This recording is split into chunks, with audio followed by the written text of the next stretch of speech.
Welcome to Literature Through Time Travel with Emily and Julia. Today we will be focusing on an American classic, The Red Badge of Courage by Stephen Crane. Born a prodigy in 1871, Stephen Crane was a true genius that could not be confined to the extreme restrictions of education. He was an athletic fellow who played baseball and dropped out of school to become a full-time writer. He observed the Battle of Valestino in the Greek and Turkish War and worked in the dangerous position of a war correspondent, but never participated in battle. His two life works, Maggie, Girl of the Streets, and The Red Badge of Courage, were the most well-known among literary scholars. Oh yes, that's right, The Red Badge of Courage. It was recognized as a great literary accomplishment and had a negative outlook on religion. The protagonist is Henry Fleming, a youth who had a romanticized view of war, but quickly realized its harsh atrocities. The novel focused on how soldiers prepared and dealt with the horrors of battle and showed Henry's growth in maturity and emotional progression. This was one of Crane's last work, and its main themes is the definition of real courage. I think that's all. It's time. Time for what? The time machine. Oh yeah, that's right, folks. We're going to travel back in time to see the climax of the novel live.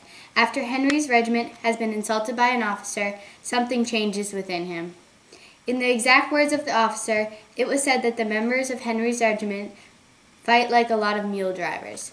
Henry and his fellow soldiers, Wilson, believed that their regiment to be invincible and were offended that they were going to be put on the front lines as the first to be killed. Henry goes from a naive young boy with a romanticized view of war to a man and a soldier aware of the horrors of battle. As the 304th Regiment fights side by side, the mentality of the group goes from many individuals to one team fighting for the same cause. That's exciting. Let's head to the time machine. This is our time travel accomplished, Nigel. And this is our time machine.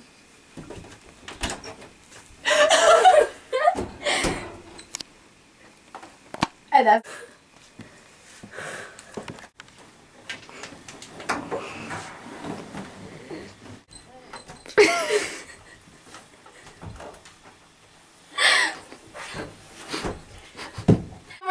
in time for a live-action battle. Look, we made it in time for a battle. Here we see the Union Army and the Confederate Regiment. Down to the Confederates!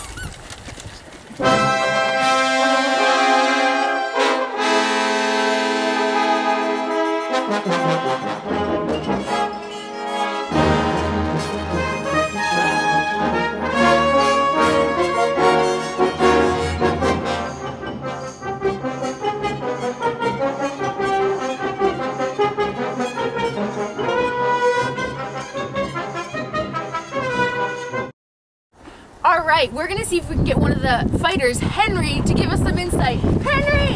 Henry, over here! Alright, Henry, so what does this war mean to you? Well, when I wanted to join the war, I thought it would be the type of thing where my whole family would be proud and I'd come back a hero, but it wouldn't really be gruesome. It would be like it is in all the books I read. But today I realized that it's something more. The whole time I was here, I was afraid to be involved in the battle and I was afraid to fight because it was so bloody and I didn't want to die. But today, when my regiment was insulted, my courage was tested. My regiment had to go on the front lines and we thought we were all gonna get killed, but we prevailed and we got the enemy's flag, and I'm gonna burn this. So you don't regret coming to war? I don't regret coming to war. Thank you for your insight. I learned that real courage is being scared to death and thinking that you might die and not come out alive, but doing it anyway and standing up for yourself and fighting. Alright, well we won't waste your time anymore. You go back and fight. I'm going to interview some soldiers in battle. Can you tell me what courage is? It's self-sacrifice, having faith, and holding on to fear a second longer. Wow, that was intelligent! That was fun. Now that we're back in the studio, we're going to turn it over to our literary critic, Maddie Cook. The last few chapters of this novel are arguably the most important. These are the chapters in which Henry's true courage is revealed. He goes from thinking about his own safety to putting his life on the line to defend the honor of his regiment. This is an accurate representation of true courage. Henry knows there's a good chance he may die, but he fights with all his effort anyway. Crane writes in chapter 22, "The youth had resolved not to budge whatever should happen. Some arrows of scorn that had buried themselves in his heart had generated strange and unspeakable hatred.